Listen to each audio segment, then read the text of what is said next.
Announcements none. Papers have been laid. Questions? Honourable Leader of the Opposition, the floor is yours. Thank you, Madam Speaker. Madam Speaker, I've given notice of the following private notice question addressed to the Honourable Minister of Commerce and Consumer Protection, whether in regard to the State Trading Corporation, he will, for the benefit of the House, obtain therefrom information as to the A, financial situation thereof for the year ending 30th June 2024, and B, expected windfall gain to be derived by the corporation over the next 4 months with respect to the unchanged retail prices of mogas and gas oil. Yes, Minister. Madam Speaker, I thank the Honourable Leader of the Opposition for this question. With regard to Part A of the question, I am informed that the financial statements of the State Trading Corporation are currently being audited by the National Audit Office and will be submitted to the House in due course. I am further informed that in financial year 2023-2024, the State Trading Corporation, STC, recorded a net surplus of 1.5 billion rupees from the sales of non-subsidized products. As of 30th of June 2024, the corporation's cash and cash equivalent stood at 2.7 billion rupees, while inventories were valued at 637 million rupees. However, by 11th of April 2025, the net cash available had decreased to 1.7 billion rupees, reflecting ongoing financial commitments and market conditions. It is worth noting that the surplus is used to cater for the daily operational expenses of the STC, which includes purchase of foreign currency to effect payment to suppliers for all the products that the STC imports for the country, which amounts to about 4 billion rupees each month. Additionally, I wish to inform the House that the subsidy account of the STC currently has a deficit of around 1.8 billion rupees, while the price stabilization account has an overall deficit of 2.8 billion rupees as at date. Madam Speaker, with regard to Part B of the question on the expected windfall gain, I wish to provide the House with the following clarification and facts. Number one, as honourable members are aware, the Consumer Protection, Control of Price of Petroleum Products, Regulations 2011, as amended, provides a robust framework to ensure transparency and fairness in fuel pricing. The Price Stabilization Account, PSA, was established to absorb fluctuation in global fuel prices and smoothen the impact on consumers. The difference between the regulated retail price and the actual calculated price of fuel is credited or debited to the PSA accordingly. Number two, the Petroleum Pricing Committee, PPC, met most recently on 11th of April 2025 to assess the current market data and projection. It was observed that for mogas, the calculated price stood at 59 rupees and 70 cents per litre against a maintained retail price of 61 rupees and 20 cents, a marginal over recovery of 1 rupee and 30 cents per litre. For gas oil, the calculated price was 52 rupees and 61 cents per litre against a retail price of 58 rupees and 95 cents, indicating a greater over recovery of 5 rupees and 51 cents per litre. Number 3, based on the national consumption levels of approximately 500 million litres annually for both fuel types, that is mogas and gas oil, the 4-month consumption is projected at around 166 million litres for both products, subject that there will be any turbulence in the global prices of mogas and gas oil. The STC may make an estimated national surplus or windfall gain of mogas 108 million rupees, gas oil 459 million rupees, total 567 million rupees over the period April to July 2025. Number 4, however, it is imperative to note that these funds do not constitute commercial profits for the STC. Rather, they are automatically credited to the price stabilization account as mandated by Regulation 4 of 2011 regulations.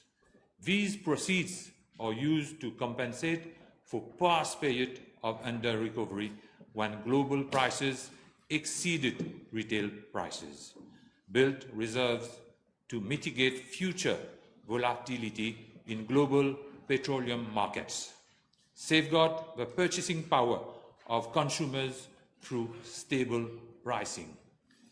Number 5, as at 8th of April 2025, the PSA continued to reflect a net deficit of 2.8 billion rupees, down from 4.2 billion rupees at end of June 2024, and its peak of 5.2 billion rupees in September 2023, while the PSA for mogas moved into a slight surplus of 300 million rupees.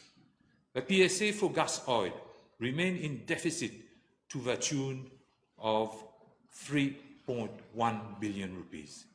It is therefore clear that the national surpluses are being used to offset this accumulated deficit. Number 6, furthermore, the STC has had to resort to foreign currency loans amounting to 8.1 billion rupees to ensure uninterrupted fuel imports during periods of USD shortage. This further underscores the importance of using any over-recoveries to strengthen STC's financial position and protect national energy security. In conclusion, while a national surplus of 567 million rupees may accrue over the next 4 months if international trends hold steady, this must be reviewed in context. These are not profit, but regulated buffer accumulation intended solely for price stabilization and the financial recovery of the PSA. The Ministry and the STC remain firmly committed to ensuring that every rupee collected under this mechanism is transparently accounted for and used in the public interest. Madam Speaker, as I have explained in my recent intervention on the media, this government has inherited a catastrophic economic legacy from the previous government, as published in the recent State of the Economy report, which details the excesses done and the financial mismanagement by the previous government. We have a public debt of not less than 644 billion rupees, representing 90.4% of GDP. Government deficit stands at 9.3% of GDP. We are on the watch list of Moody's. Any downgrade to junk status will be catastrophic for the country. We already have the unpredictability of trade tariff and potential global recession looming. We have to ensure that the country and its institutions are rebuilt on strong foundations where ethics and good governance prevail. This is where we intend to go and lead. Thank you, Madam Speaker. Thank you, Minister. Yes, Honourable Leader. Have a supplementary question? Yes, thank you, Madam Speaker. I've listened carefully to the Honourable Minister. May I ask him that in view of the profit recorded, he said of the order of 1.5 billion rupees by the State Trading Corporation, will inform the House why government is not keeping its promise of reducing the prices of mogas and gas oil by at least 20 rupees, promise which was made by the Honourable Prime Minister, by several ministers on the other side and MPs also before the last general elections. Yes, Minister, I thought you had replied. I will reply, Madam Speaker. Again.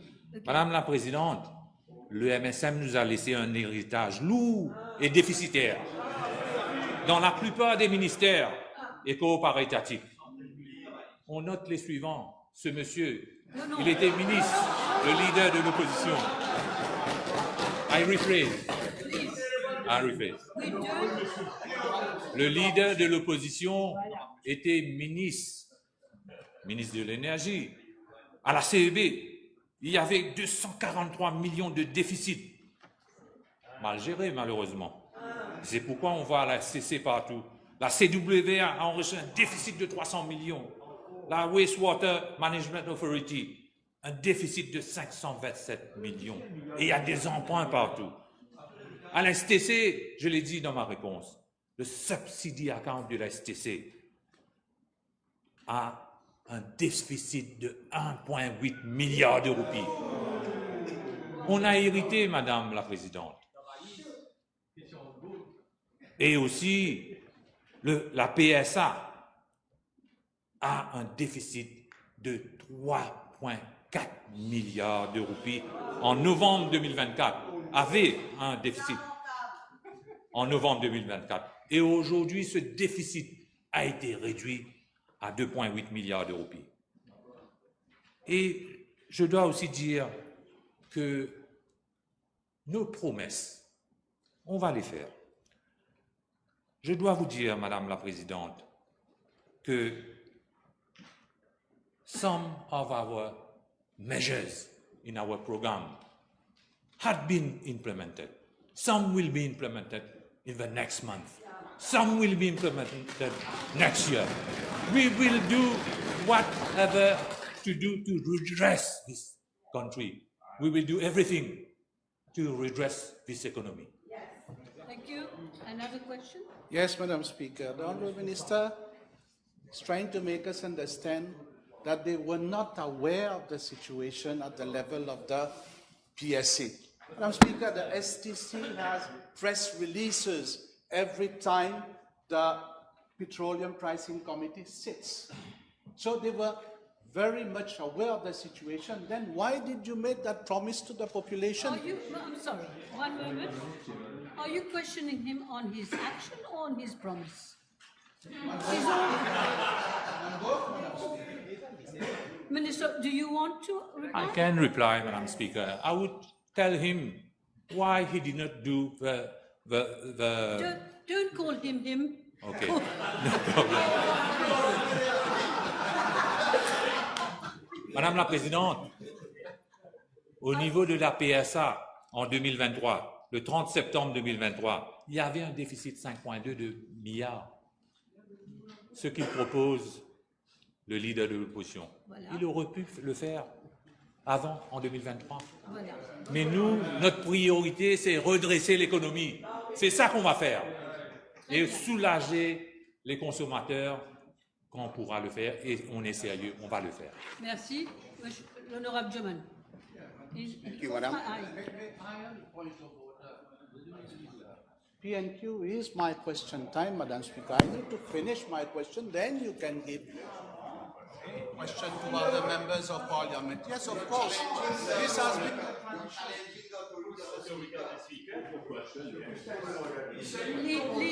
Leader of the opposition, if I may, we will have until 12:04. What if he doesn't get a chance to talk? He caught my eye. No, but as a matter of principle, Honourable gentleman, Thank you, Madam. be to the point, please. Yes. Can the Minister inform the House about the year-on-year financial state of the Price Stabilization Account, PSA, over the last 5 years, and what were done with surpluses or windfall gain, as we just heard, in those days when same arose? Madame la Présidente, l'ancien gouvernement, malheureusement, ils n'ont rien fait. Mais j'ai le plaisir de table les chiffres de la PSA depuis 2021. Peut-être je peux mentionner quelques points. Donc, le 28 décembre 2021, il y avait un déficit de 1,5 milliard de roupies. Février 2022, 2,1 milliards de roupies. 19 avril 2022, 2,8 milliards de roupies. Le 18 mai 2022, 3,3 milliards de roupies. Le 13 septembre 2022, 4,5 milliards de roupies. Le 12 janvier 2023, 4,4 milliards de roupies. Le 11 mai 2023, 4,7 milliards de roupies. Le 2 juin 2023, 4,3 milliards de roupies. Le pic, le 30 septembre 2023, 5,2 milliards de roupies. Octobre 2023, 5 milliards de roupies. 27 janvier 2024, 4,2 milliards de roupies. 24 mai 2024, 4,2 milliards de roupies. Le 18 septembre 2024, 3,8 milliards de roupies. Et nous, en novembre, on avait hérité avec 3,4 milliards de roupies. Et aujourd'hui, on a pu faire baisser la PSA et c'est arrivé à 2,8 milliards de roupies parce que on a une équipe sérieuse. On est là pour redresser l'économie, ce qu'on va faire. Merci. Thank you, Madam Speaker. Please. From what the Honourable Minister said, then can I request or ask the Honourable Minister whether he can consider reducing further the deficit of the price stabilization account with the surplus made by the STC for the year 2024 with a view to decrease the retail price of mogas and gas oil. Minister, you spoke of national energy security. We will definitely reduce the deficit because, en fait, on est une équipe expérimentée, l'équipe du cabinet, et aussi on est une équipe sérieuse. Next question. Yes, thank you, Madam Speaker. In view of the continuing decline of petroleum product prices on the world market, now with the OPEC countries increasing their production by 410,000 barrels per day as from the month of May, will the Honourable Minister consider scheduling monthly meeting of the Petroleum Pricing Committee so that consumers benefit same and do not have to wait for 4 months for the revisions of prices of mogas and gas oil? Madam Speaker, his question is irrelevant, but I'm pleased to inform him that the PPC can meet every 4 months, and also we can meet more than once in these 4 months. We can meet also next week or tomorrow if we want. We don't need to wait 4 months. If the price goes down and we can see that we can decrease the price, we will do it. Okay? We don't need to wait 4 months. Okay, next question. Yes, Madam Speaker, the petroleum pricing mechanism has been frequently criticized by several members of the current government who were at the time in the opposition. May I ask the Honourable Minister whether he has plans to review and make changes to that petroleum pricing mechanism, and if so, what is his time frame? First of all, we need to reimburse the deficit. Then we can think about over-calculation and so on. First of all, we need to replenish the deficit. Okay. You finished, Leader Because of the we, and Madam Speaker, we have inherited from this government, from this previous government, where he's a member. Leader of the Opposition, your friend is asking. Yeah, I'll give him Friend the is floor. asking. Don't worry. In the past, Now- let me say, one moment. In the past, when Honourable Adrien Duval has asked to speak on your time for PNQ, I've often given him the time before you finish. I just wanted to make sure that everybody sees that I'm not looking one way only.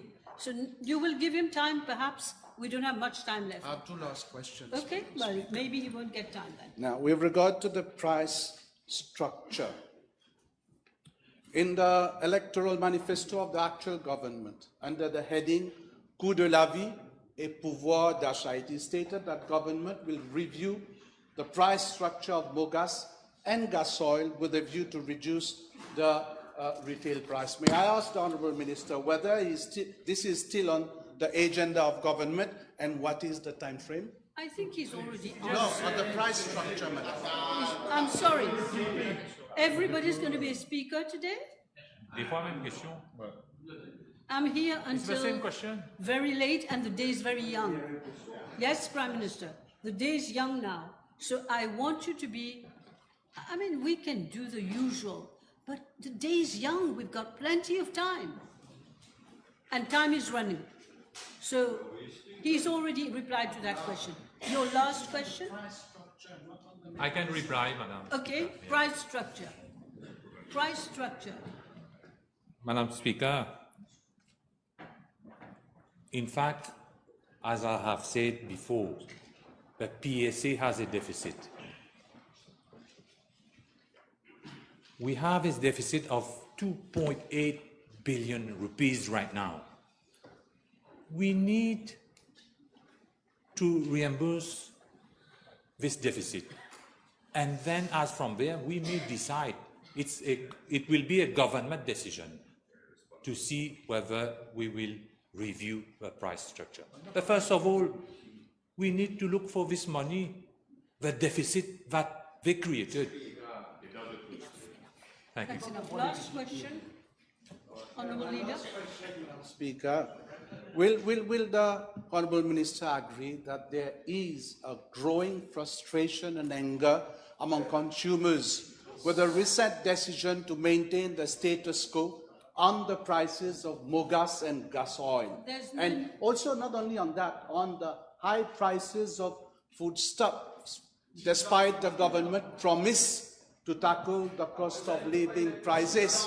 I still remember the honourable member when he was in the opposition, he brought shushu to this house and saying that people were complaining. This is the actual situation, Mr. Speaker, Madam Speaker, out there. It doesn't call for any reply.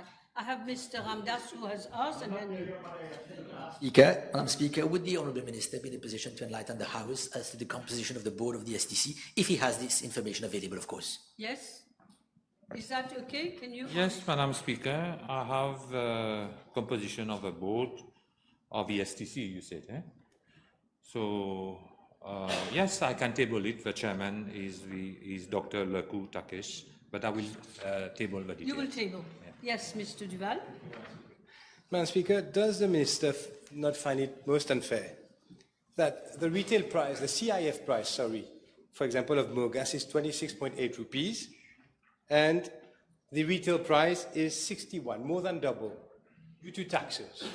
On top of which, VAT, the only product in Mauritius on which VAT is charged, taking into consideration all the taxes plus the CIF price. So the VAT on Mogas is 7.8 rupees and on gas oil 7.6 rupees. Does he not find it most unfair then that VAT is being charged on top of the on the value of the CIF plus excise duty and all the other taxes, and therefore does he not propose? Don't repeat. Yes, does he not propose to tenir sa parole and to abolish this system of computation of VAT on the total price? Let the minister reply, please. Madam Speaker, his party was in government at a certain time. Pourquoi ils n'ont pas changé la structure? Mais je dois ajouter, Madam Speaker, the money that is being collected on Mogas and gas oil are given back to the population through subsidies. It also helps to maintain our welfare state. The contribution was introduced in the past, and they have not been removed by successive governments in a spirit of solidarity. But he is talking, please. Your dad was Minister of Finance. Qui fait le bancher ça? Okay. The pledge that was taken by government was taken at the time. The Alliance du Changement was fully aware of the price stabilization account deficit. In fact, Madam Speaker, if you look at the peak, 5.1, for example. I'm sorry. This question has already been No, put Madam, by the leader of the may I opposition. ask my question? The question is, at the peak, the previous government has reduced the deficit by more than 1.2 billion rupees on Mogas. And at the same time, you made the pledge to decrease the price of fuel by 20 rupees, by a third, knowing that there was the price stabilization account. And by the way, the deficit has been reduced to a greater extent by the previous government.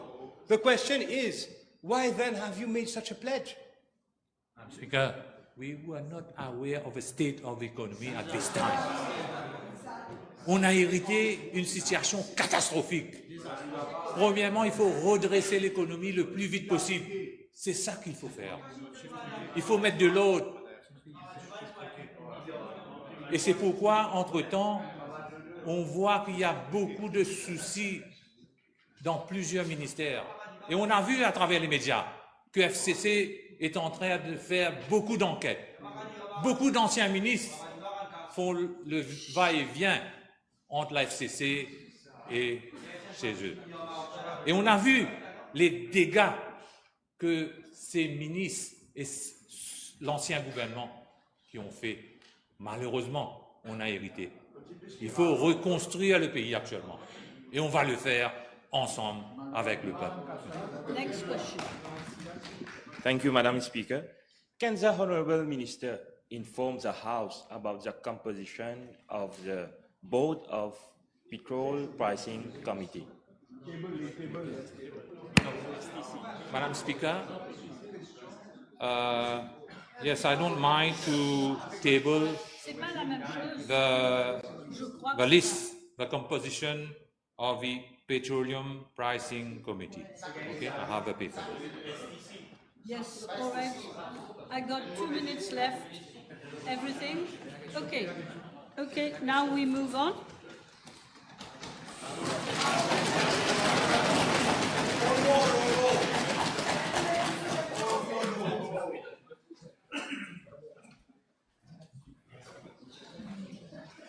Questions? Honourable members, the table has been advised.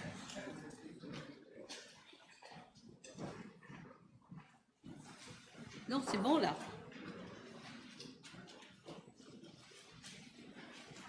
Honourable second member for FLAC and Bon Accueil. Yes.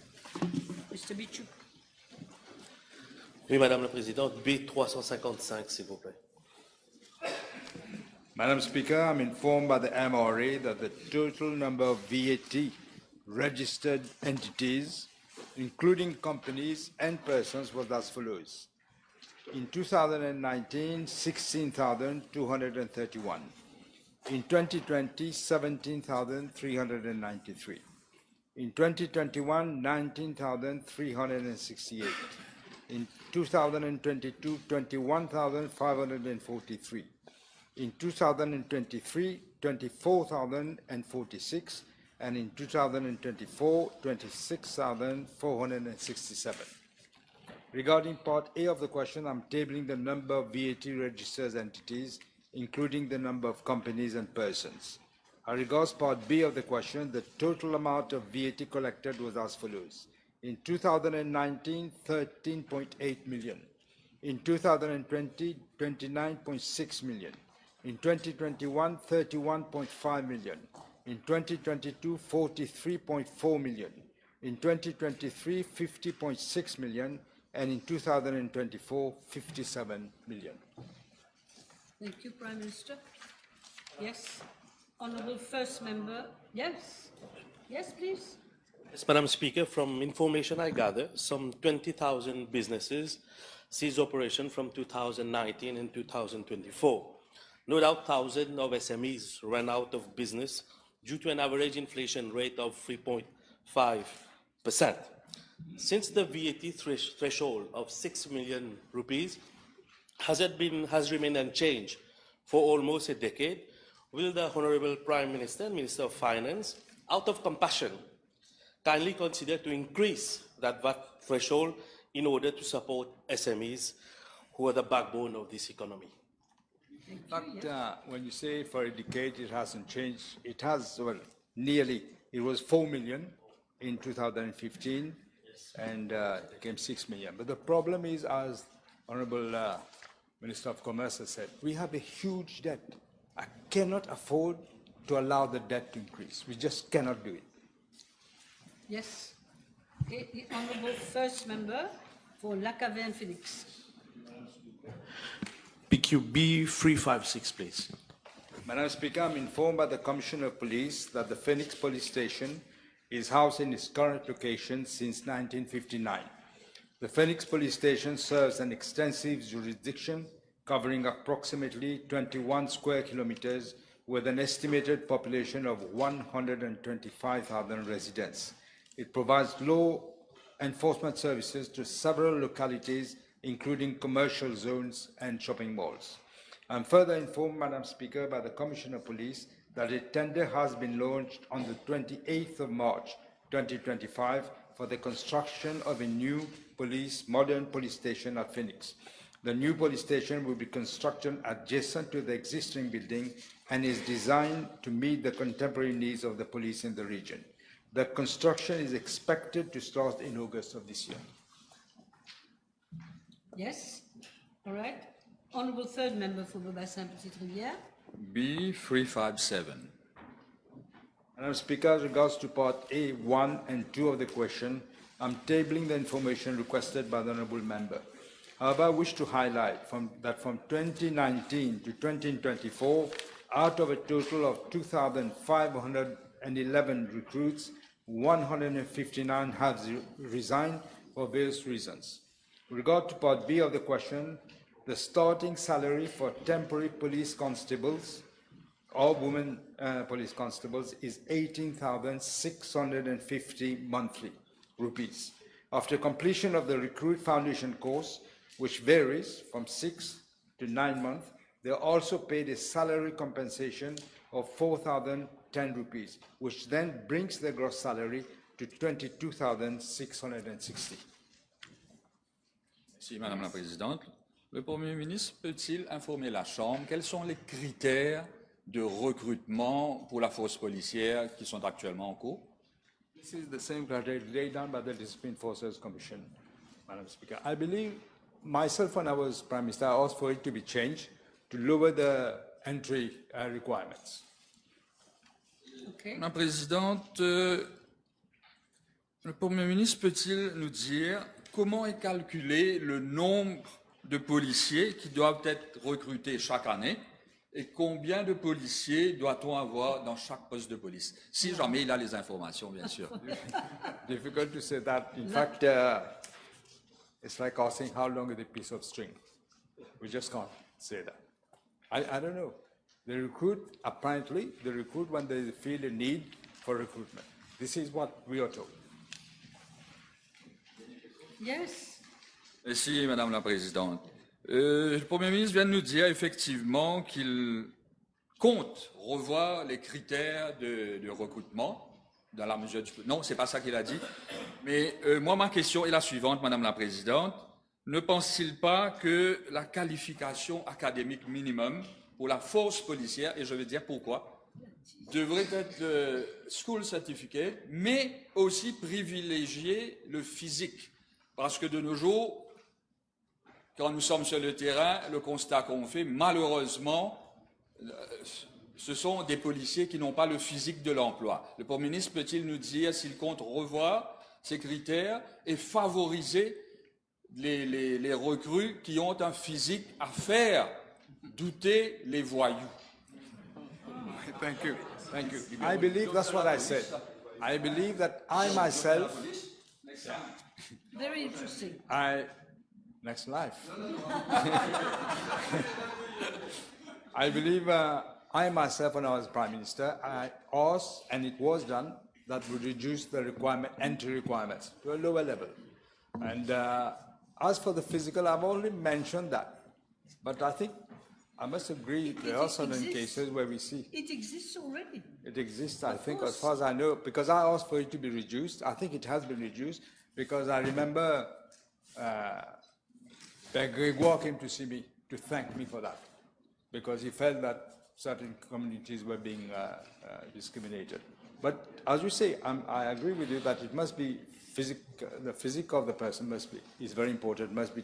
I believe it is taken care. What happens? Probably they grow fat afterwards.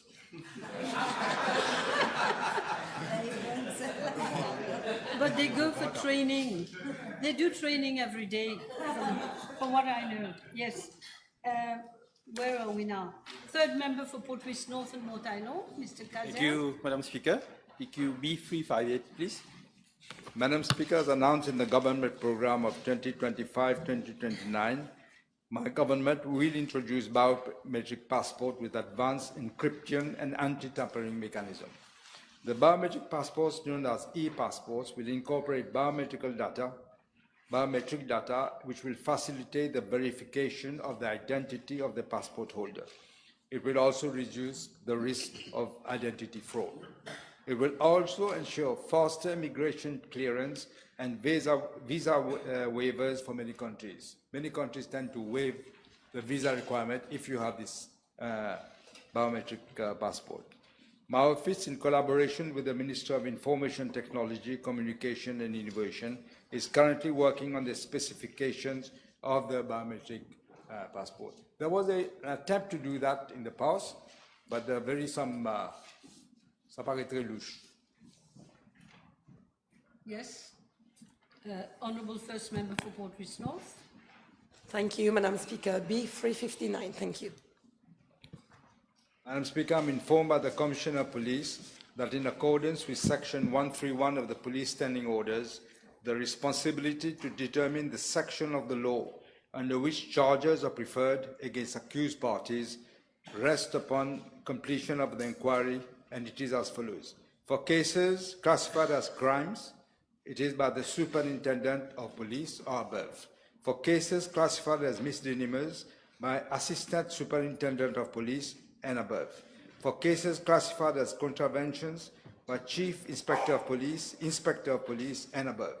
Certain cases that are not classified as either a crime or a misdemeanor or a contravention, such as industrial accidents and injuries, or loss of documents, loss of cards, minor road traffic accidents, and missing persons, are dealt with an officer not below the rank of Chief Inspector of Police. Madam Speaker, I'm further informed by the Commissioner of Police that for certain offences under specific legislation, such as drug offences, fatal road accidents, homicides and sexual offences, after completion of the inquiry, such cases are referred to the Office of the Director of Public Prosecutions for advice. Yes?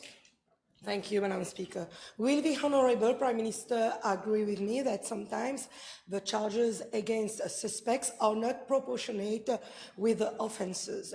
Case of severe wounds and blows or severe assault causing effusion of blood, for example, end up as simple larcenies, and this must be addressed. Can the police take legal advice from the DPP before levelling proper charges against accused parties so that defaulters do not get away scot-free? Thank you. I will certainly pass on that suggestion to the police. Okay, Honourable Second Member for Rivière-des-Anguilles-Souillac. B360, s'il vous plaît. Madam Speaker, in regards to Part A of the question, I'm informed by the Mauritius Revenue Authority that the revenue generated since the introduction of the levy up to end of March 2025 amounted to 2.1 billion rupees, out of which 652 million were paid by enterprises holding a global business license. As regards Part B of the question, I'm informed by the Mauritius Revenue Authority that the effective rate of the levy for many enterprises in the global business sector is actually 0.4% or lower, in view of the fact that these enterprises avail themselves of a partial exemption of 80% on specified income or tax credit offsets. Yes? Can the Honourable Prime Minister inform the House whether is there the possibility of removing the 2% levy tax, because other jurisdictions like the islands of Man and Jersey, our two main competitors, have a lower rate than us? In fact, I wish to inform the House that representatives of the global business sector have expressed concerns on the CCR levy, claiming that it will negatively affect the long-term competitiveness of the services sector. I am informed by the Financial Services Commission that data for the period July to December 2024, which I think you asked, is 6 months after the announcement of the introduction of the CCR levy. And therefore, this new global business companies licenses has increased by an average of 8% compared to the period of July to December 2023.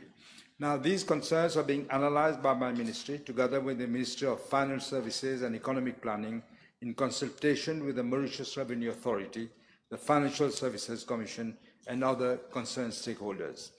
To complete, the CCR levy was applied indiscriminately to all enterprises with a turnover exceeding 50 million rupees. Yes. The Honourable Second Member for Grand Bay, Poudre d'Or. Thank you, Madam Speaker. B361. Madam Speaker, I'm informed by the Commissioner of Police that Goodlands Police Station covers an area of 33 square kilometers and has a population of approximately 34,000 residents. The station's jurisdiction includes the areas of Goodlands, Petit Rafoué, Rocheterre, Cottage, and Saint-Antoine. The number of staff at Goodlands Police Station has increased over the past years, due to the increase in economic and commercial activities as well as traffic flow in the areas. Presently, there are 88 police officers of different ranks are posted at the Goodlands Police Station. As regards to Part A1 of the question, the number of police officers posted at Goodlands Police Station is as follows. Assistant Superintendent of Police, 1. Chief Inspector of Police, 2. Inspector of Police, 3. Police Sergeant, 21. Woman Police Sergeant, 3. Police Constable, 45. Woman Police Constable, 13. As regards to Part A2 of the question, 2 police vans are attached to the police station. Additionally, Goodlands Police Station is supported by police officers from other units and branches of the police force. I should say, if there are major events, additional personnel from other police stations are also called upon to reinforce the personnel of Goodlands Police. As regards to Part B of the question, I'm informed by the Commissioner of Police that the police contingent at Goodlands, supported by 26 safe city cameras and resources from other units and branches, is adequate for effective policing in the area. However, Madam Speaker, I'm informed that the current building housing the police station dates back to 55 years ago, and with the increase in services to be delivered, the office and parking spaces thereat are now found to be insufficient. It is therefore proposed that, I think the procedures have already started, it is proposed that a new police station will be built to relocate that police station. Thank you, Prime Minister. Yes, the Honourable Fourth Member for Rodrigues, Mr. Edouard. Madam Speaker, B362. Madam Speaker, the government program of 2025-2029 is a program for the Republic of Mauritius, including Rodrigues and Outer Islands. We recognize that each outer island has their own specificities. In this context, at paragraph 19 of the government program, we have stressed that government will pay urgent and special attention to Rodrigues, Argaliga, and Saint-Brando. With regards to Rodrigues, the government program also announces, one, the development of the airport in Rodrigues, which will be integrated in the master plan for the overall development of our airports. Second, special attention will be given to the water situation through the improvement of distribution network and storage system. Third, food security will be enhanced through an agricultural land suitability mapping and also the rational use and management of prime agricultural land and introduction of the latest methodology for traceability of food and food products. And fourth, a land drainage master plan will be commissioned by the Land Drainage Authority. The consultancy contract has already been awarded. Madam Speaker, as announced in the government program, we're coming up with a new economic model on which we'll elaborate in the forthcoming budget, taking into consideration the state of the economy. However, nobody knew in what precarious economic situation the previous regime has left the country. Total public sector debt, as Honorable Sequin just mentioned, as a percentage of GDP is just over 90%. The budget deficit would be above 9% by June of this year. We need to bring down the level of budget deficit and public sector debt, and this will be the priority of the government. Yes, Mr. Edouard. Merci, Madame la Présidente. Depuis les années 60, on a parlé de la nécessité de prendre des mesures pour que Rodrigues puisse rattraper son retard sur Maurice. Est-ce que le Premier ministre peut nous dire si le gouvernement va prendre l'engagement de faire en sorte que Rodrigues puisse rattraper ce retard sur Maurice dans les différents secteurs? Je n'ai pas trop bien compris la It's a question. tall order. He's talking about catching up development in Rodrigues in general, right? Is that right, Mr. Edouard? Oui, voilà. Que Rodrigues a accumulé, on a pris l'engagement, on a fait la promesse qu'on va faire en sorte que Rodrigues puisse rattraper son retard sur Maurice. Mais au fil des années, on a vu que l'écart se creuse par rapport au développement. Don't make a statement. Mais est-ce que le Premier ministre peut nous dire si ce gouvernement va prendre l'engagement de faire en sorte, autant que possible, pour que Rodrigues puisse rattraper son retard dans les différents secteurs? I would love to be able to say yes, but we have to take into account the context of this economic situation, which is disastrous. Okay, Mr. Bichuk, second member. Oui, Madame la Présidente. Merci. B363, s'il vous plaît. Madam Speaker, let me from the very outset point out to the House that there had been serious allegations in the public, including the press and social media, with regard to potential installation and use of equipment for sniffing the internet traffic to and from Mauritius at Bejakot Cable Landing Station. The former Chief Executive Officer of Mauritius Telecom, Mr. MS, had during the live radio program Au Cœur de l'Info on Radio Plus on the 1st of July 2022, publicly made allegations to the effect that a foreign team had been allowed to make interventions on the safe cable and which acts might constitute a threat to national security and violation of the fundamental rights of expression as enshrined in our Constitution. These allegations have seriously affected the image of Mauritius Telecom, which owns the station, and also tarnished the image of Mauritius, both locally and internationally. Madam Speaker, I'm informed by the Commissioner of Police that following the allegation on the radio program, the former Prime Minister made a statement to the police on the 11th of July 2022 in respect of a case of diffusing false news against Mr. MS, intimating that at no moment he had given instruction to the latter or Mauritius Telecom to allow any foreign party or telecom operator to install or use equipment to enable sniffing, interception, monitoring or recording of the internet traffic to and from Mauritius and other countries in the regions. Furthermore, the police subsequently received 4 other complaints following that allegation. These cases have been referred to the Central Criminal Investigation Department for investigations as they relate to the same facts and the circumstances as the case was reported by the former Prime Minister on the 11th of July 2022.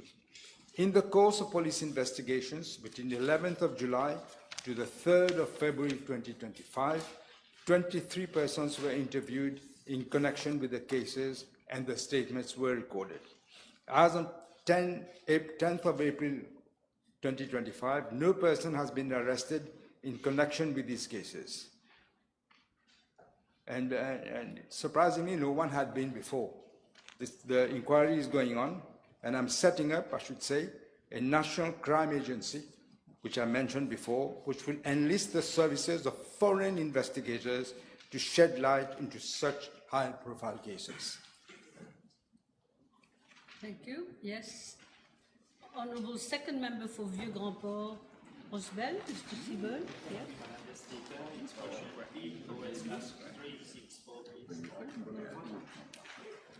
Madam Speaker, with regard to part A of the question, I'm informed that for the financial year 2013 to 2014, Air Mauritius Limited realized a profit of 359,219,000 rupees, whereas from 2015 to 2024, Air Mauritius incurred a loss amounting to 721,683,000 rupees. If we can't even call this mismanagement.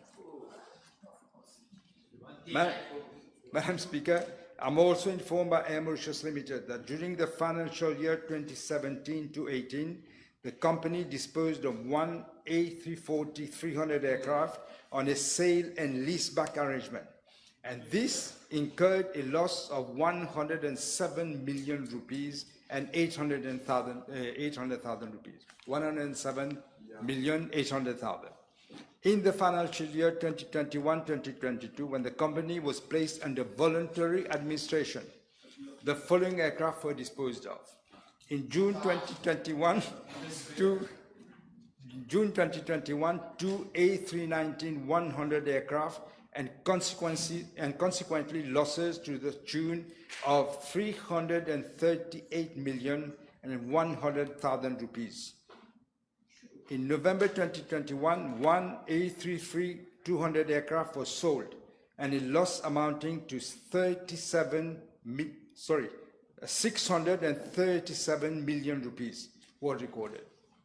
It is worth highlighting that in June 2021, Air Mauritius Limited entered into a consignment agreement with a private company for the disassembling of the two A340-300 aircraft, estimated at 220,500,000 rupees. This to disassemble them to have them as spare parts for sale by the private company or to any other third party. The sum received from the partial disposal of the two aircraft was 151,900,000 rupees, out of which Air Mauritius received 83,300,000 rupees. It was an agreed formula that Air Mauritius Limited incurred a loss with the agreed formula, a loss of 137,200,000 rupees. The net loss incurred for the sale of aircraft amounts to 1,220,100,000 rupees. This is how they manage Air Mauritius. This is what they did. It's a crime.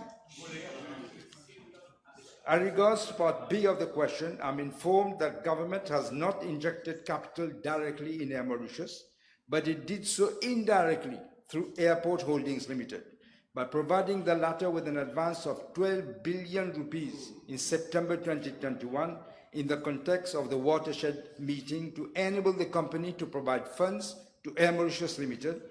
Don't forget an administrator was appointed for meeting its urgent financial requirements and to cater for other associated costs.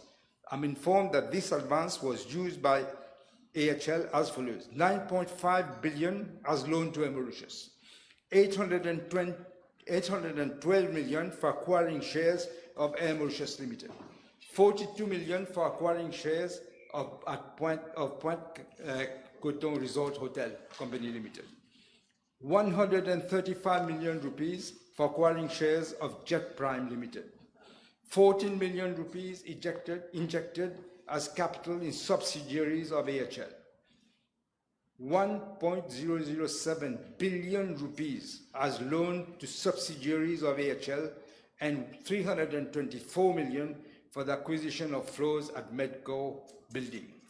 Further, 166 million on the administrative expenses from August 2021 to June 2024. Madam Speaker, the Ministry of Finance needed 25 billion rupees to fool the people, to give the illusion that there is economic growth. In fact, they needed 25 billion rupees to show that the debt was lower as compared to, as related to the GDP ratio. This is what they did: lied, illusion, false figures. AHL was set up comprising 23 entities, including Air Mauritius Limited. The actual net assets were valued at 10 billion rupees. However, goodwill amount of 41 billion was added to the 10 billion to reach a figure of 51 billion. What is worse, Madam Speaker, the MIC was instructed to buy 49% of AHL at a value of 51 billion rupees. MIC paid 25 billion to acquire 49% of the shares of AHL, where the actual assets were worth only 5 billion rupees. In other words, somebody has stolen the money. In other words, and we'll find out, we will find out. No culprit will be left without being prosecuted. And I must emphasize, Madam Speaker, that the World Bank has confirmed that the 49% was worth only 5 billion rupees, confirmed by the World Bank. This is a case of excessive overvaluation carried out at the expense of MIC, which is 100% owned by the Bank of Mauritius. It will mean, therefore, that MIC will have to impair with obvious consequences. I wish to apprise the House that following the injection of 25 billion rupees by the Mauritius Investment Corporation in AHL on the 9th of December 2021, AHL reimbursed the advance of 12 billion to the government on the same day transaction. On its part, Mauritius reimbursed an amount of 830 million to AHL, and an additional amount of 622 million has been offset by AHL through the purchase of the subsidiaries of Air Mauritius. The House may also wish to note that the board of AHL has, at its meeting held in March 2025, agreed to convert the remaining loan balance of 8.045 billion rupees of Air Mauritius into non-voting convertible redeemable preference shares. Madam Speaker, KPMG has been requested by AHL to probe into the amount of 2.5 billion rupees which should have been retained for working capital. Cash flow needed for MK, but was instead used for other purposes for which we have yet to understand where the money went. If there was a proper authorization, that amount was derogated for its original purpose. A forensic audit by KPMG is underway to understand all these very loose calculations that was done. No, I'm sorry, time is up. Time is up. No supplementary.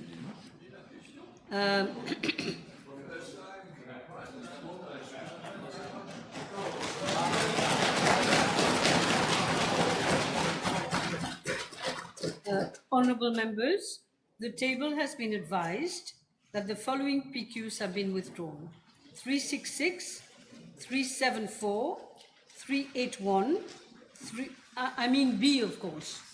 B 391, B 393, B 394.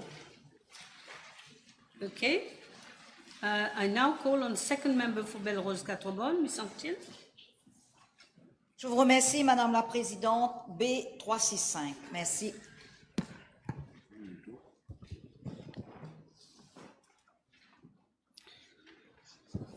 Madam Speaker, I am informed by the Municipal Council of Quatre-Bonnes that there are 13 floodlights at Pavillon Football Ground.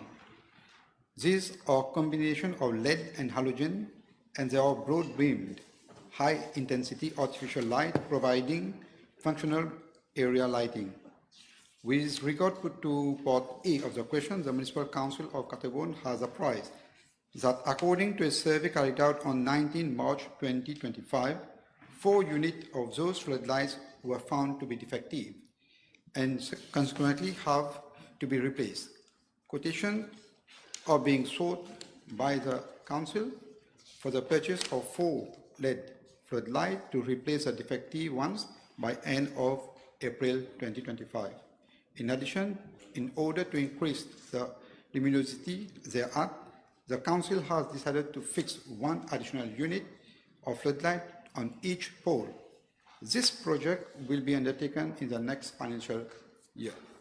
Madam Speaker, as per the part B of the question, I am advised that the fencing of the football ground was fixed more than 20 years ago. The metal poles holding them are in an advanced state of decay and rusting. This is a glaring example of how the former government failed to maintain its sport infrastructure. I am further advised by the Municipal Council of Quatre-Bonnes that in the first instance, for the security and safety of joggers and players, one side of the fence of a length of 110 meters has already been removed.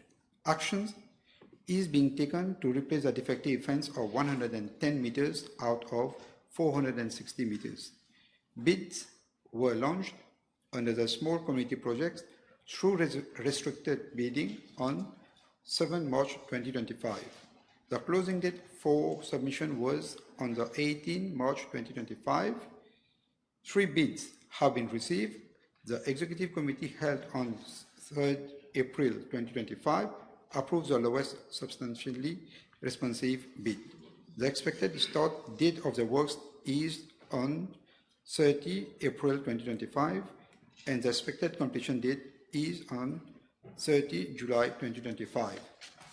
In view of the fact that the funds are not available in this financial year, the replacement of the remaining 350 meters chain link fencing and including minor leveling works inside the football playground will be carried out in the next financial year.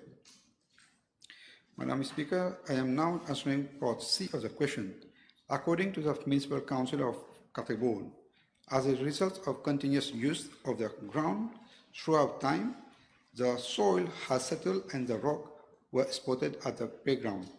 These rocks have been removed by in-house labor. Let us reassure the House that my ministry is closely monitoring the implementation of all remedial works with the assistance of all local authorities. The safety of our citizens is our utmost priority. Unlike the former government, we were committed to improving our sport infrastructure and other amenities. Yes, Ms. Anctil. Je vous remercie, Madame la Présidente. Madam Speaker, may I ask the Minister what specific measures will be put in place to ensure the regular upkeep and long-term maintenance of a pavilion football ground upon completion of the proposed improvement works? Thank you. Yes, Madam Speaker, the Municipal Council of Quatre-Bonnes will implement a structured maintenance program upon completion of the improvement works once it's completed. And this will include routine inspections, timely repairs, cleaning and upkeep all the key components such as lighting, fencing, and playing ground. A dedicated team within the Council will oversee all these tasks and provision has been made in the annual budget to ensure the sustainability and safety of the facility in the long term. Yes, yes. Madam Speaker, thank you. Madam Speaker, in the event that the pavilion football ground is temporarily closed to facilitate renovation works, will the Minister indicate whether alternative recreational facilities will be made available to the local community during that period? Thank you. Madam Speaker, I am informed by the Council that these renovation works of the pavilion football ground would not necessitate any temporary closure. Okay, that's it. Yes. Honourable third member for Port-Louis North and More Tai Long, Mr. Kazan. Thank you. B367, please. Thank you. Madam Speaker, the issue of stray dogs is one of our priorities, and we are adopting a humane and multi-stakeholder approach to ensure long-term sustainable solutions. I co-chaired a meeting with the Junior Minister, the Honourable David, on the 17th March 2025, along with key stakeholders, including the NGO, the vet professionals, and the Mauritius Society for Animal Welfare, to take stock of all the issues. Madam Speaker, following proposals spearheaded by animal welfare advocates, a series of actions are being undertaken. A, the Board of MSOR has been reconstituted with Ms. Gura as part-time chairperson. B, the Mauritius Society for Animal Welfare will be restructured to be an internationally compliant body to access global support. C, collaboration with foreign veterinary professionals has been sought, particularly from India, to review the mass sterilization program, humane dog catching methods, and the catch-neuter release approach currently implemented by MSOR. D, the Commissioner of Police has been requested to inform as to whether a stun gun or anesthetic darts could be used for catching of dogs. E, the Veterinary Council has been requested to expedite registration of veterinary professionals.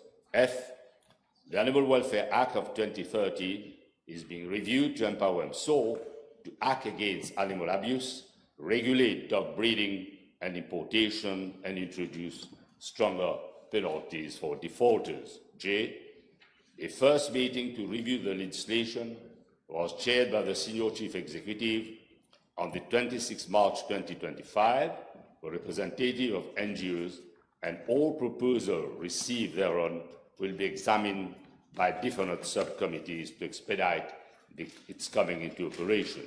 H, the Minister of Education and Human Resources has been requested to consider integrating the concept of animal welfare into the education system to sensitize children from an early age. Meanwhile, MSOR is continuously implementing its sustainable project for dog population control through mass sterilization, dog registration, and catch-neuter release program. The catch-neuter release method being used since 2022 no longer serves its purpose as stray dogs are being returned on the streets. This is why government has taken the bold initiative to construct dog shelters region-wise and an animal hospital. Madam Speaker, it is worth to note that the last survey on stray dogs was conducted as far back as December 2013 by the Humane Society International, and it was reported that Mauritius had a total owned dog population of approximately 246,000 and roaming street dog population of 57,000. The report also indicated that a large majority of stray dogs population in Mauritius is owned and the number of stray dogs was relatively low. The government is taking decisive action to implement a humane, sustainable and collaborative approach to managing the stray dog population after years of inaction. The welfare of animals and the safety of our citizens remain at the heart of the government's initiative. Thank you, Minister. Yes, Mr. Kazayan first. Madam Speaker, I'd like to thank the Honourable Minister for his reply. It's a concern. Recently, many incidents have been reported with regards to the issue of stray dog causing accident. Mainly the two-wheelers have been impacted. I thank the Minister. Maybe another phenomenon which have been brought to our attention is we have rearing of cattle also, disturbing the peaceful environment within the region of Sainte-Croix, Mosellement Goulamali and Mosellement Rafray. May I ask the Honourable Minister if he can look into this issue also? Yeah, I think the Honourable Member will seriously look into the matter. Let me come to the issue of stray dogs. What we are trying to do to increase the sterilization rate to bring down the reproductive capacity. It's not an easy task, but we are providing and we hope we'll be there in due time. Yes. No. I have Mr. Edouard first. Thank you, Madam Speaker. The problem of stray dogs and other animals like cattle is also a problem, a big problem in Rodrigues. Will the Honourable Minister inform the House if the actions proposed will be extended to Rodrigues also? I'm sorry, doesn't that concern the Rodrigues government? Regional Assembly. Yes. But the message will convey loud and clear to Yes. the friends in I'm a the little bit surprised. Regional Assembly. Everything does not concern Mauritian government since you have your autonomy now. Yes, Mr. Duval. There seems to be a degradation of stray dogs in Mauritius, unfortunately, since it's recognized that the stray dogs are in fact owned, have owners. May we know from the Minister, since November to date, how many contraventions have been served on owners of stray dogs in combating that flew? Well, I need notice of this question, but once I have notice, I can find out in the relay the information. Yes, next time. Yeah.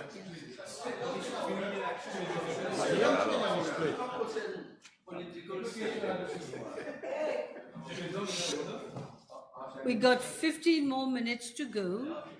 Let's carry on, please. I think now it's second member for Flack and Bon Accueil.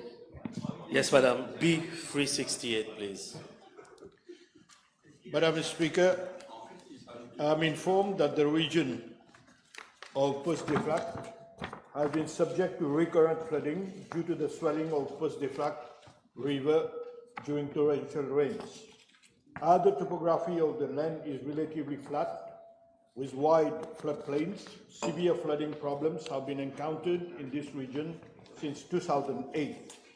Despite the implementation of flood mitigating measures in 2013, these have not been successful in alleviating the flooding problems in the region. In view thereof, several projects have been identified for implementation under the National Flood Management Programme by the Land Drainage Authority, namely flood mitigating measures at Alemang, Poste de Flac, Débarcadère, La Source, Bramstan, Siroli, and Cité Hibiscus. Madam Speaker, the site visit, which was carried out on the 5th February 2025, pertains particularly to the flood mitigating measures at Alemang, Poste de Flac. I wish to inform the House that this region has been declared as a high-risk flood-prone area by the Land Drainage Authority, and the project was initially entrusted to the National Development Unit for implementation. Madam Speaker, I am further informed that in October 2018, NDU appointed a consultant for a feasibility study, and the report was submitted in November 2019, that is more than 1 year later. A second contract was given to the same consultant in January 2020 to submit a detailed design proposal. Only a preliminary design report was received in September 2020, and discussions lingered between the NDU and LDA for 1.5 years as to determine the best alternative to be adopted, that is either alternative 1, comprising the construction of a dike closer to the urbanized areas so as to increase the capacity of the river, or Alternative 2, which involves the construction of a flood wall along the bank of Poste des Flaques on the urbanized side. Subsequently, the project was handed over to the Drains Infrastructure Construction Limited in June 2022. The project consultant from DICL submitted a detailed design report in April 2023. Following geotechnical investigations carried out in 2024, a supplementary report to the detailed design report was forwarded to the Land Drainage Authority for approval. On 7 February 2025, the authority conveyed its no objection, subsequent to which the DICL requested the project consultant to prepare the draft bidding document. I am now informed by the DICL that the land acquisition procedures for 29 plots are ongoing, and it is expected that the bids will be invited for the appointment of a contractor once leaves are obtained to be able to start the works.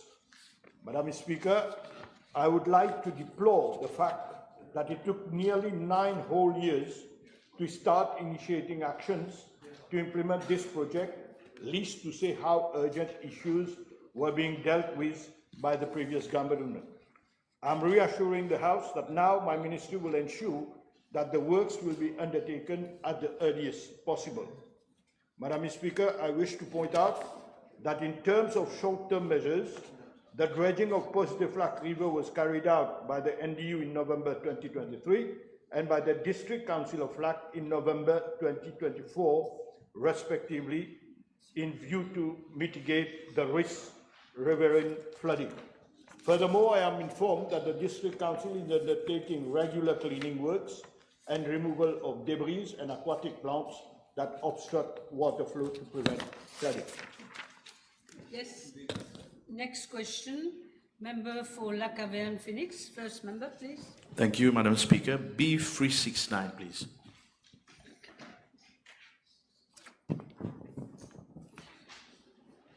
Madam Speaker, I am informed that the Morcellement, les plaines d'Hermitage and Pinewood were set up more than 20 years ago, whereas Highland Rose was set up around the year 2017. As regard to part A of the question, the Municipal Council of Barqua Phoenix has informed that no complaints have been received from inhabitants of Morcellement, les plaines d'Hermitage and Pinewood regarding the scavenging service thereat. However, 4 complaints were registered at the Citizen Support Unit portal from the inhabitants of Morcellement Highland Rose on scavenging service and 1 on the removal of bulky waste. Madam Speaker, each household is provided with scavenging service once weekly, either in the morning shift or in the afternoon shift. The distribution of scavenging works for refuse collection is undertaken on a zonal basis as follows.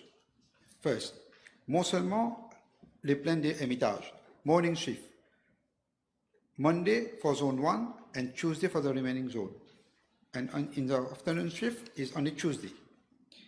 Second, Morcellement Highland Rose, morning shift, Thursday for 1 zone, Friday for another zone, and Wednesday for the remaining zone. In the afternoon shift, Friday for 1 zone, Saturday for another zone, and Wednesday for the remaining zone. And third, Morcellement Pinewood, morning shift, Thursday for 1 zone, Friday for the remaining zone. Afternoon shift, Friday for 1 zone, and Saturday on the remaining zone. Moreover, there should be a public holiday or any unforeseen circumstances, the Council will ensure that the waste is collected from the household on the next day. Additionally, bulky waste collection is carried out twice yearly. The last exercise was conducted in some areas of the aforesaid mentioned Morcellement on 5th and 6th October 2024. It is to be noted that 328,432 and 82 cents were provided to the Council for this exercise instead of the required amount of 1.8 million rupees. Hence, the bulky waste collection could only be carried out for Port of the Moselmo. The Council has already been given the green light to proceed with the second campaign of bulky waste collection, which will be done in May 2025. Madam Speaker, what is the use of participating in so many international conferences on climate change and protection of the environment, going as far as to pledge to save this planet, but failing to put words into action? They could not even cater for a basic service like refuse collection, an absolute wastage of public funds. As a short-term measure, the Municipal Council of Vakwa, Phoenix, has been requested to inform every household as to the exact date and time of waste collection. Additionally, I have requested my ministry to instruct the Council to ensure that scavenging service is provided to the entire Mont Selma on one day or at the most 2 days, instead of splitting same into several days for different zones of the same Mont Selma with effect from 1st of May 2025. Madam Speaker, as part B of the question, I am apprised by the Council that Mont Selma, Les Plaines des Hermitage has 6 lots of green space of a total extent of 11,672 meters square. Highland Hose has 13 lots of green space of a total extent of 50,000 meters square, whereas Pinewood has 10 lots of green space of a total extent of 55,700 meters square. Furthermore, there are no jogging tracks at Highland Rose. However, there is one jogging track of 2 kilometers at Mont Selma Pinewood, as well as one jogging track of 1 kilometer at Les Plaines des Hermitage. My ministry has instructed the Municipal Council of Vakwa Phoenix to initiate immediate action for the maintenance of all green spaces and jogging tracks within all the aforementioned Mont Selma and other Mont Selma as well. My ministry has also requested the Council to prepare a proper maintenance plan so as to effect cleaning and mowing of the Arbor Mont Selma by in-house labor on a monthly basis. Madam Speaker, as for part C of the question, the Council has informed that it has not received any complaints regarding the street lighting at Mont Selma, Pinewood. As for Mont Selma, Plaines des Hermitage, the Council reported a loss of street lighting cables thereat to the Mocha police station on 23rd of December 2021. Financial clearance was obtained from the then Ministry of Finance, Economic and Planning and Development as far back as 26 July 2024 to the tune of 1.5 million rupees for the repair of the street lighting network. The material have already been purchased. However, the street lighting cables have not been installed yet.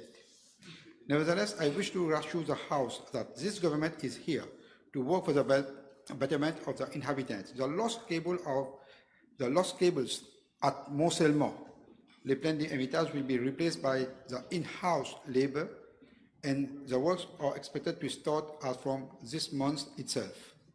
Madam Speaker, for the Mont Selma Highland Rose, a survey was carried out in July 2024, whereby it was observed that around 300 street lanterns were defective. Upon investigation, it was found that most of them date back to more than 8 years and have reached their lifetime. Hence, replacing them with new ones would be more cost-effective. And then, even then, nothing was done by the former government to remedy the situation. This clearly depicts a severe lack of responsibility and seriousness when it comes to initiating prompt action for the well-being of the community, which is not surprising when it concerns the former government. Madam Speaker, I am now informed that the bidding documents are under preparation for the acquisition of 300 street lanterns at an estimated cost of 3 million rupees for Mont Selma Highland Rose. My ministry has requested the Council to expedite matters in a bid to resolve this issue as early as possible. Thank you, Minister. Are you happy with this? Very happy. I've got 3 minutes left. Miss Antil. Question and short answer from Minister. B 370, merci. Thank you, Madam Speaker. I am informed by the NTC that it has 93 employees governed by the PRB, whose retirement benefit plan is carried out under the NTC Corporation Pension Fund. This fund, which was created on 25th July 1979 in accordance with the Statutory Bodies Pension Funds Act, is administered and managed by SICOM. The monthly contribution to the pension fund for an employee is made at the rate of 11% of the pensionable emoluments by the employer and 6% of the pension emolument by the employee. Madam Speaker, I am informed by that the latest actual report of the NTC Pension Fund, dated 22nd December 2022, indicates a deficit of 231 million rupees. This deficit has further increased to 285.4 million rupees as per the consultation with SICOM in January 2025. 285.4 million rupees for 93 employees, tantamount to a hefty figure of more than 3 million rupees per employee. The actuarial firm recommended cash injections over a period of 5 to 10 years, over a mix of cash injections over a period of 5 to 10 years, and an increase of the contribution by 3% to address the situation. However, the recommendations were not implemented by the NTC. Madam Speaker, I wish here to inform the House that the actuarial review is carried out every 5 years. The report in 2018 also indicated a deficit of 78.7 million rupees, and the recommendations made therein were not implemented. It is worth mentioning that we are in this situation today, as the past service deficit disclosed in previous valuations have not been funded. Compounded with that, as I mentioned in the House before, the financial accounts of the last 9 years were not prepared and audited for the NTC. These accounts, if prepared and audited, would have surely highlighted the situation of the pension fund and trigger appropriate notices by the Director of Audit. Thank you. Yes. One, two. Two very small. Thank you, Madam Speaker. Je suis choquée, mais bon. Would the Minister clarify the responsibilities of the management and the board members of a National Transport Corporation with regard to the pension rights of its employees? Thank you. Madam Speaker, as I mentioned in the House before and now already well known, the NTC was marred in a quagmire of corruption over the last 9 years. There are several inquiries going on at the FCC for fake spare parts, for tires that last only 4,000 kilometers. Never seen before. When I took office, I cleansed the management. We fired the then general manager, and now we are recruiting a new one through open advertisement. It is being evaluated now. All the board members who were there have gone as well, including the ex-officials. Only left with one person now, and he is elected by the workers. His name is, let me look for his name, Mr. Lachana, who I have no say in his appointment over the board. I leave it to the employees of the NTC to ask him how he has spent his years on the board of the NTC while this were happening before his own eyes. Last question, yes. Thank you, Madam Speaker. Would the Honourable Minister inform the House of the remedial measures currently being envisaged? Thank you. Well, first of all, to implement the recommendations of the actual review, mainly to fund the past deficits I highlighted before.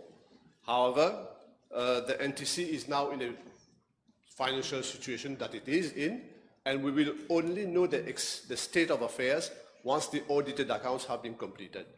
Only then we can know the financial means available at the NTC to fund the pension funds which are due to the employees. Thank you. Thank you.